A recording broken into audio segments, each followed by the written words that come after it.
Ikinakahandal na kan punong barangay kan Barangay Manila Rapu-Rapu Albay ang pagparalangkaw kan bilang kan mga pigtatamaan nin dayariya sa indang lugar. Istorya niya primerong tinamaan kan sintomas nin dayariya an sa iyang aki asin esposa. Huli sa bulong na pigpatumar niya, narahay manda atulos an mag-ina niya. Makalisan ang perang aldaw, sunod-sunod nang nakamati nin kaparehong sintomas ang mga residente niya.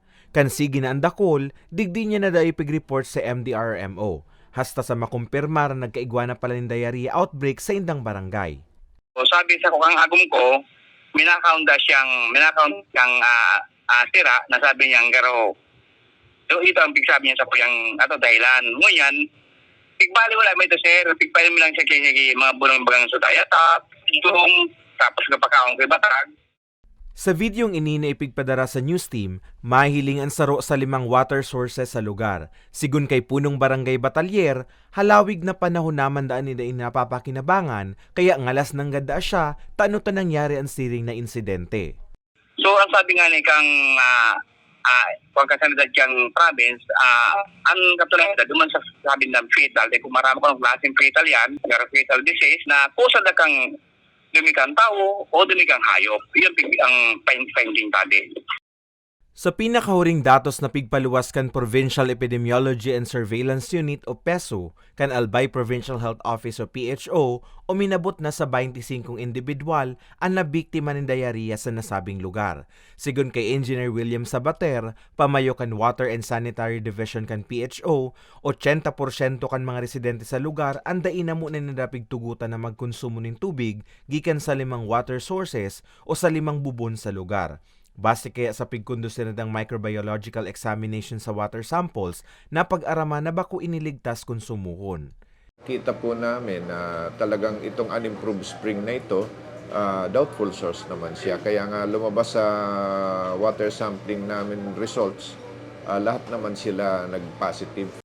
Dugang pa niya, nakapag-distribuer naman sila ng oral rehydration solutions, Orisol asin bitamina sa mga apektadong pamilya. Katunayan, may mga dugang padaasin ng ipapanaong tableta, arog kan water purifying tablets. Kailangan maging mapagmatsyag tayo pagdating sa ating inumin tubig kasi unang-una, ito ang nagiging majority ng cause ng ating waterborne diseases dito sa komunidad natin. Kaya kailangan maging mapagmatsyag tayo na maging ligtas yung tubig na kanilang iniinom. Matatandaan Hulyo 15, 11 pasyente ang inadmit sa Legazpi City Hospital matapos na makamati ng sintomas ng diarrhea, arog kan pag-udo-udo, pagsusuka asin pagkulog ng tulak. Duwa sa nasabing bilang ang binawian ng buhay. Full source na nga siya, undeveloped spring yun eh. Bali parang inukit lang yun doon sa gilid ng bundok, may lumabas na tubig, yun na. Yun yung kinukunan nila.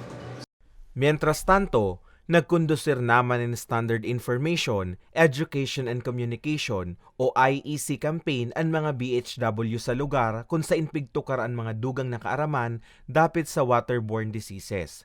Mantang nagkondusir man ng Emergency Health Advocate Lecture ang personahes kan PHO dapit sa mga kausa asin paano makaibitar sa food and waterborne diseases. Para sa mga baretang tatak Bicol, Carmelo Balia.